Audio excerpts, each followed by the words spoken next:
Assalamualaikum warahmatullahi wabarakatuh. Perkenalkan, saya Emilda Prasiska, SPD MPD, dosen tentang program studi pendidikan kimia, Fakultas Keguruan dan Ilmu Pendidikan, Universitas Islam Kalimantan, Muhammad Arsyad Al-Banjari, Banjarmasin. Pada kesempatan ini, saya akan menyampaikan mata kuliah yang saya ampu yang sesuai dengan bidang keahlian saya, yaitu mata kuliah media pembelajaran.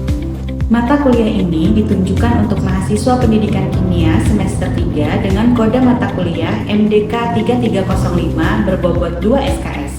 Diselenggarakan dengan pertemuan 16 kali tatap muka dengan 14 kali pertemuan materi dan 2 kali pertemuan yang terdiri dari UTS dan UAS. Mata kuliah ini membahas terkait tentang konsep, fungsi, karakteristik, prinsip pemilihan, penggunaan, dan pengembangan media pembelajaran dalam pembelajaran kimia. Mahasiswa diharapkan mampu menganalisis, mengembangkan, mengevaluasi, dan mempresentasikan media pembelajaran berbasis teknologi digital yang inovatif sesuai dengan karakteristik materi kimia dan kebutuhan peserta didik. Adapun mata kuliah ini mendukung pencapaian CPL program studi, yaitu CPL Sikap 6, Pengetahuan 4, Keterampilan Umum 1, dan Keterampilan Khusus 11, yang mana ini tertuang dalam RPS yang telah divalidasi oleh Ketua Program Studi. Adapun CPMK yang diharapkan pada mata kuliah ini ada 4, yaitu yang pertama, mahasiswa mampu menganalisis konsep, fungsi, karakteristik, prinsip pemilihan, penggunaan, dan pengembangan media pembelajaran dalam pembelajaran kimia secara logis, kritis, dan sistematis. CPMK yang kedua, mahasiswa mampu mengembangkan media pembelajaran kimia berbasis teknologi digital seperti media visual, PowerPoint, e-book, dan video pembelajaran sesuai dengan prinsip pengembangan media pembelajaran secara kreatif dan inovatif. Kemudian CPMK yang ketiga, mahasiswa mampu mengevaluasi kualitas media pembelajaran berdasarkan aspek isi, desain, tampilan, interaktivitas, dan kebermanfaatannya dalam pembelajaran kimia menggunakan metode ilmiah. CPMK yang keempat, mahasiswa mampu bekerja sama, berkomunikasi, dan mempresentasikan hasil pengembangan media pembelajaran kimia secara bertanggung jawab dengan memanfaatkan teknologi informasi dan juga komunikasi. 3 komponen utama dalam proses pembelajaran untuk mata kuliah ini adalah delivery, interaction, dan assessment. Untuk delivery, saya menyampaikan pembelajaran melalui ceramah interaktif untuk membangun pemahaman konsep, dilanjutkan dengan diskusi kelompok, tanya jawab, dan presentasi, sehingga mahasiswa mampu mengaitkan konsep dengan penerapannya dalam pembelajaran kimia. Materi yang saya sampaikan didukung oleh beberapa media pembelajaran seperti video, media interaktif seperti Quizizz, Wordwall, Book Creator, dan Canva. Untuk interaction, mata kuliah ini melibatkan interaksi 2 arah antara dosen dan mahasiswa dengan diskusi, tanya jawab, kolaborasi, studi kasus, problem based learning, dan project based learning. Dengan kegiatan ini diharapkan dapat mendorong kemampuan berpikir kritis, komunikasi, dan kolaborasi bagi mahasiswa sehingga mahasiswa mendapatkan pengalaman belajar yang mendalam dan juga bermakna. Asesmen yang saya lakukan dalam mata kuliah ini mencakup asesmen formatif, di mana untuk melakukan penilaian proses yang dilakukan melalui kuis, tes esai, penilaian presentasi, penilaian analisis kasus, penilaian proyek, penilaian produk, per asesmen, penilaian individu maupun kelompok, dan keterampilan seperti yang tertuang dalam RPS. Sedangkan untuk asesmen sumatif dilakukan pada saat UTS dan juga UAS. Model pembelajaran yang digunakan dalam mata kuliah ini adalah case-based learning, problem-based learning, dan project-based learning. Adapun metode pembelajaran yang digunakan seperti ceramah interaktif, diskusi kelas, tanya jawab, demonstrasi, dan praktik. Referensi yang saya gunakan ada berbagai macam buku referensi karya para ahli dan artikel jurnal bereputasi, serta saya juga mengintegrasikan hasil penelitian dan pengabdian saya sebagai referensi tambahan untuk menguatkan pemahaman mahasiswa. Baik, Berikut adalah video untuk mata kuliah media pembelajaran program studi pendidikan kimia pada materi pertemuan kedua, yaitu hakikat media pembelajaran dan peranannya dalam pembelajaran kimia. Silahkan menyaksikan. Bismillahirrahmanirrahim. Assalamualaikum warahmatullahi wabarakatuh. Waalaikumsalam warahmatullahi wabarakatuh. Selamat siang semuanya. Bagaimana kabarnya hari ini? Alhamdulillah baik. Baik, sebelum memulai kegiatan pembelajaran pada hari ini, alangkah baiknya kita berdoa menurut agama dan kepercayaan kita masing-masing. Berdoa dimulai.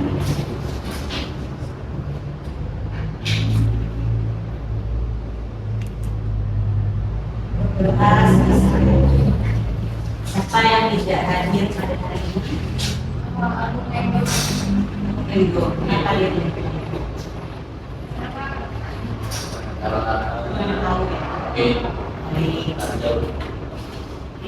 Nah, jadi pada hari ini adalah pertemuan kedua untuk mata kuliah media pembelajaran. Nah, jadi hari ini kita materinya tentang hakikat media pembelajaran dan peranan media dalam pembelajaran kimia. Nah, adapun tujuan pembelajaran kita pada hari ini yang pertama, diharapkan nanti mahasiswa mampu menjelaskan pengertian dan hakikat media pembelajaran, mengidentifikasi fungsi dan manfaat media dalam pembelajaran kimia, menganalisis peranan media pembelajaran dalam meningkatkan efektivitas pembelajaran kimia, membedakan jenis-jenis media pembelajaran berdasarkan karakteristik dan penggunaannya, menganalisis kesesuaian media pembelajaran dengan karakteristik materi kimia dan tujuan pembelajaran.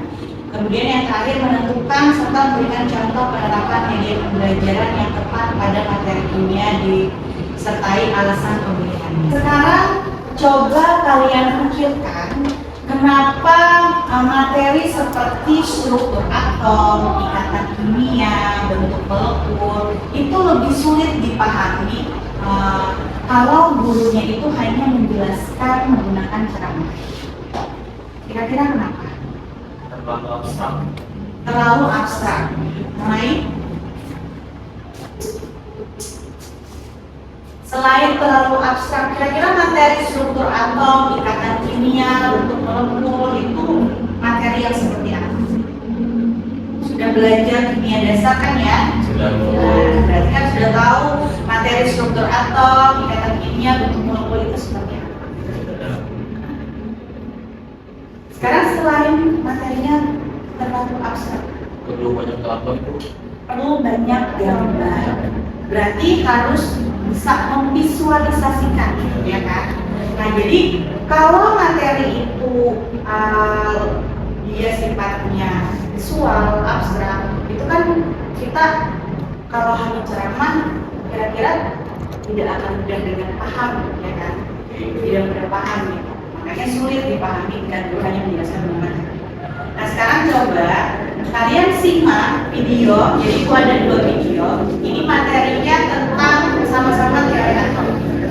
Nah, jadi ini ada video 1 dan video 2. Itu akan putarkan. Nah, kalian simak dan perhatikan video ini ya. Ini adalah video 1. Sekarang kita ke video 2. Tersusun atas 3 partikel dasar, yaitu proton, neutron, dan elektron. Ada kedua video tadi. Kemudian pembelajaran mana yang lebih menarik? Apakah video 1 atau video 2? Kemudian kira-kira kenapa? Kenapa video saya jawabannya adalah video 1? Kenapa jadi video 1 lebih menarik? Kemudian apa peran media dalam pembelajaran tersebut? Nah, coba sekarang kalian diskusikan sama teman di samping ya, boleh juga sama Kak PKI sama Fal.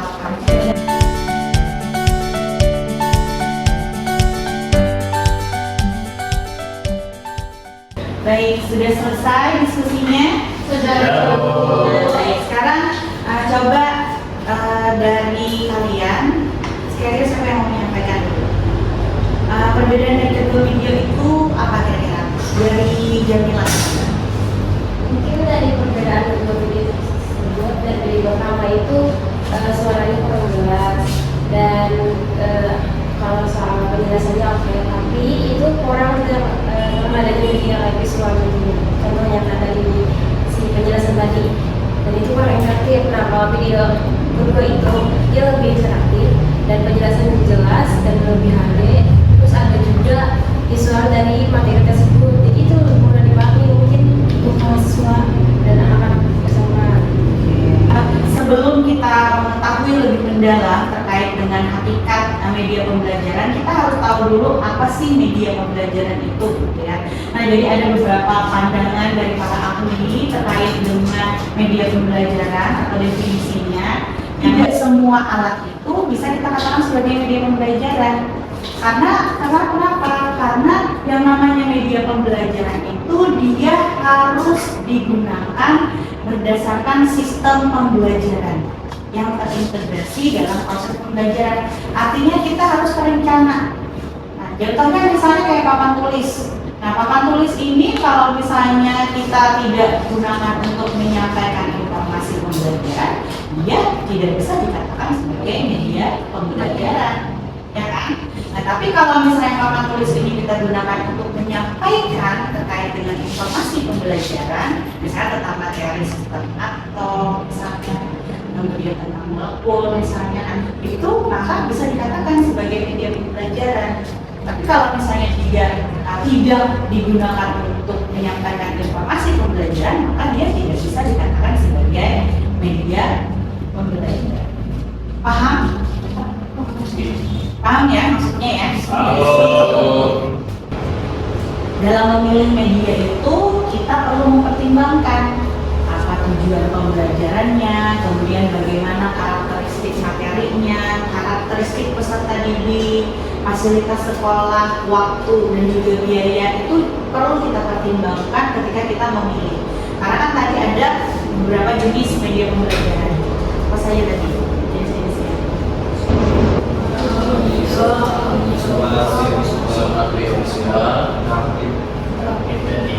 Iya, jadi ada 5 tadi.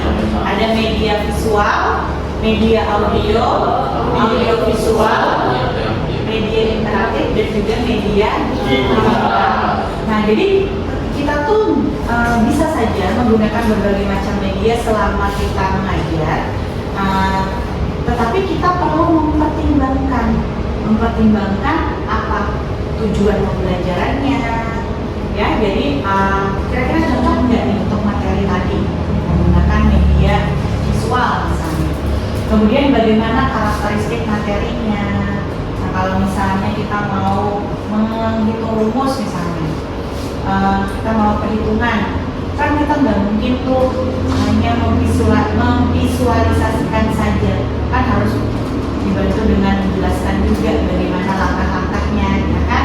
Nah, kemudian karakteristik peserta didik ini juga kita perlu perhatikan, karena seperti usia, kemudian gaya belajarnya, karena siswa itu dia macam-macam gaya belajarnya, ada gaya belajar auditory, visual, kemudian kinestetik, ya kan? Dia macam-macam gaya belajarnya. Nah, maka kita juga harus memperhatikan itu. Nah, kemudian fasilitas di sekolah juga perlu diperhatikan. Contohnya misalnya kita nih mau pakai PowerPoint. Nah, biasanya mahasiswa PPL itu suka sekali menggunakan PowerPoint karena lebih praktis, ya kan? Nah, tetapi kita harus melihat dulu di sekolahnya fasilitasnya seperti apa. Ada tidak LCD-nya, ada tidak proyektornya, memadai tidak untuk menggunakan LCD tadi di sekolah. Maka kita perlu memperhatikan fasilitas yang tersedia. Kemudian waktunya juga, jangan sampai nanti alokasi waktu yang digunakan itu lebih banyak kita menggunakan medianya. Jadi kita ribet sama medianya, atur medianya kayak apa, sedangkan materi pembelajarannya tidak tersampaikan dengan optimal. Ya, biaya ini juga penting untuk diperhatikan. Jadi jangan sampai nanti kita sebagai calon guru itu merasa terbebani terkait dengan media yang kita buat. Cukup medianya itu sesuai dengan kapasitas kita saja. ya sesuai dengan kemampuan kita saja. Kalau misalnya medianya kayak tadi misalnya pas sudah sekolah ada PowerPoint, ada belum buat dampak LCD misalnya. Nah itu tidak perlu dilakukan karena kan pasti boncos ya kan, karena media kan namanya LCD kan lumayan mahal. Maka kita bisa memanfaatkan media-media dari bahan bekas, misalnya barang-barang bekas, bekas itu bisa kita manfaatkan untuk membuat media gitu ya. Nah itu terkait dengan pertimbangan yang perlu kita lakukan untuk memilih media pembelajaran. Nah sekarang kalian bentuk kelompok ya, kelompok yang terdiri dari 3 sampai 4 orang, di mana di sini kalian diskusikan. Di sini ada sebuah kasus, di mana di kasusnya itu terkait dengan materi asam basa, yang mana gurunya ini hanya menggunakan ceramah selama 90 menit. Nah jadi selama 2 jam pelajaran itu guru hanya ceramah saja dari awal sampai akhir untuk menjelaskan terkait dengan materi asam basa. Nah nanti yang kalian diskusikan kira-kira itu sudah tepat atau belum? Ya, jadi untuk bahan diskusinya kira-kira sudah tepat atau belum? Kemudian kalau misalnya tidak tepat, kira-kira media apa nih yang lebih sesuai untuk menyampaikan materi asam basa ini di kelas? Nah kemudian kira-kira kenapa tadi? Jadi kalian memilih, misalnya ulun mau pakai media poster misalnya. Kenapa dia pakai poster? Itu ya. Jadi silakan bentuk kelompok dan diskusikan. Jadi kasih waktu kurang lebih 10 menit ya untuk berdiskusi. Silakan.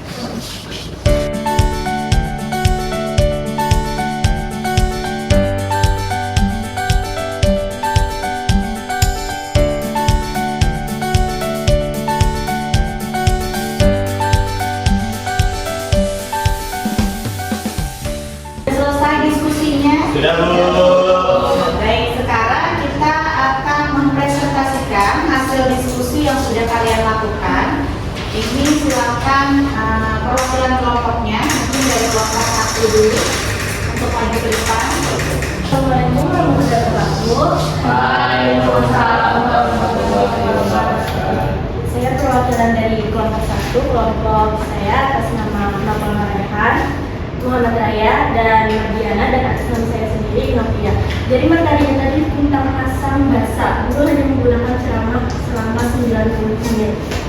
Jadi pertanyaannya tadi apakah sudah tepat, itu menurut saya belum. Terus media apa yang lebih sesuai untuk materi asam dan basa? Jadi untuk asam dan basa kita bisa memilih media nih, yang dipilih adalah praktikum menggunakan indikator alami atau universal. Terus juga bisa melakukan simulasi virtual atau video eksperimen. Terus mengapa? Alasannya karena memudahkan peserta didik mengamati perubahan warna indikator, terus juga memahami konsep pH dan serta menghubungkan teori dengan fenomena nyata. Oke, baik, sekian terima kasih. Baik, terima kasih untuk kelompok 1. Kita kasih aplaus dulu untuk kelompok 1.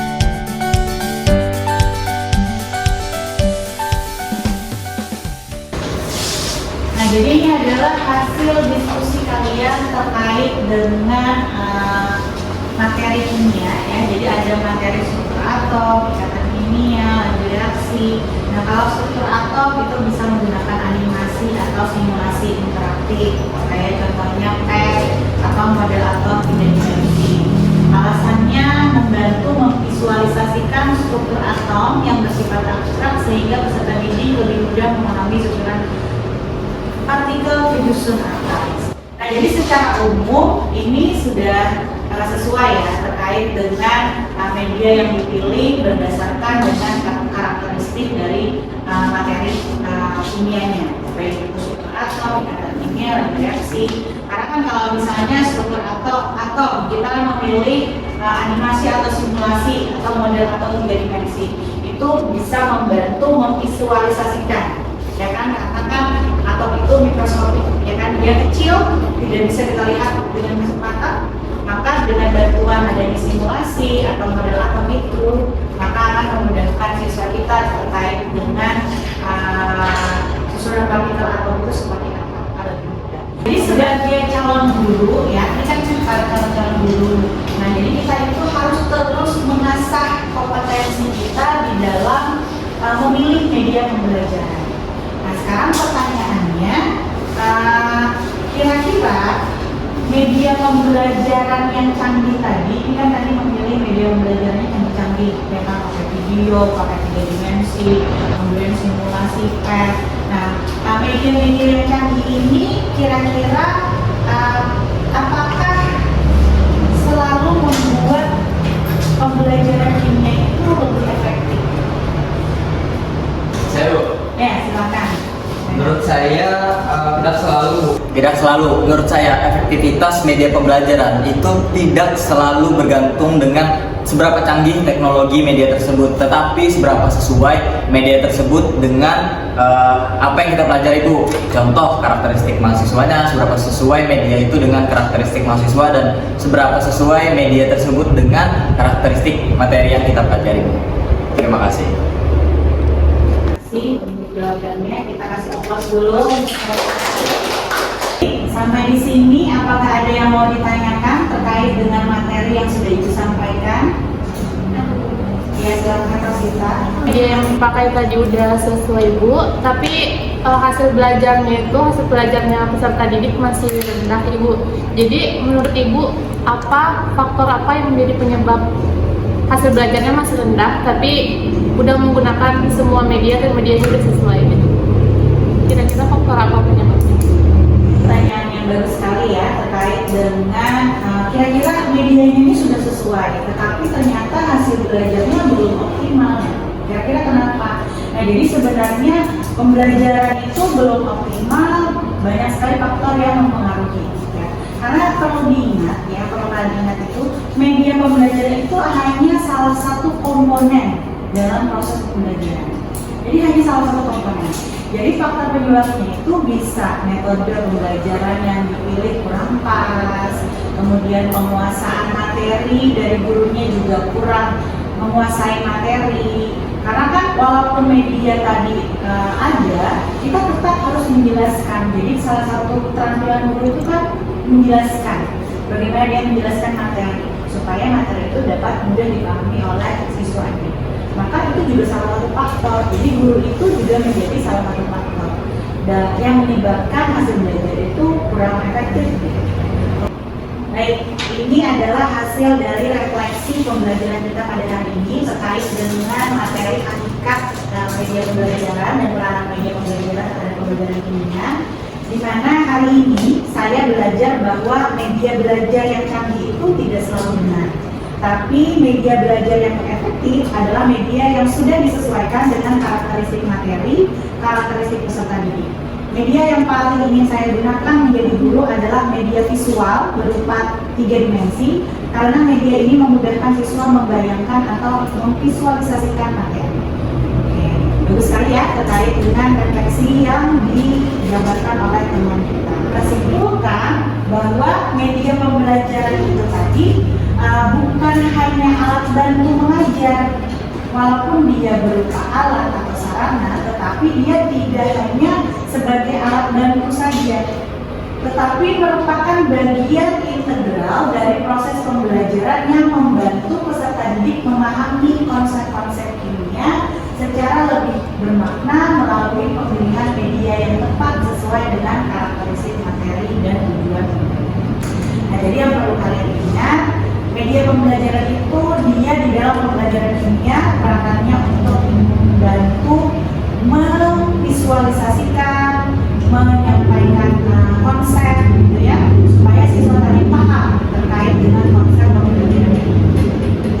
Tapi yang perlu kita pertimbangkan dalam memilih media itu terkait dengan tujuan pembelajaran, karakteristik materi, dan juga karakteristik peserta didik, serta fasilitas dan biaya itu juga patut untuk dipertimbangkan. Gitu ya. Nah, ini selanjutnya terkait dengan tugas yang perlu kalian kerjakan. Nanti silakan kerjakan tugas esai ini, nanti dikumpulkan pada pertemuan selanjutnya.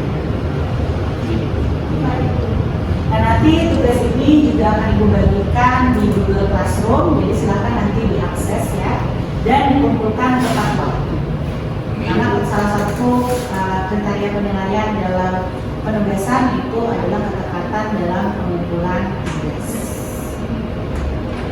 Dan ya, untuk pertemuan kita pada hari ini, semoga apa yang Ibu sampaikan bermanfaat bagi kalian semua di kemudian hari. Jangan lupa untuk belajar di rumah terkait dengan pertemuan kita berikutnya tentang dasar-dasar pengembangan media ya. Jadi silakan nanti dipelajari. Kita pertemuan berikutnya akan mempelajari materi tersebut. Untuk pertemuan hari ini Ibu cukupkan sampai di sini. Wabillahi taufiq wal hidayah. Wassalamualaikum warahmatullahi wabarakatuh. Waalaikumsalam warahmatullahi wabarakatuh. Sekian video rekaman proses pembelajaran untuk mata kuliah media pembelajaran program studi pendidikan kimia Fakultas Keguruan dan Ilmu Pendidikan Universitas Islam Kalimantan Muhammad Arsyad Al-Banjari.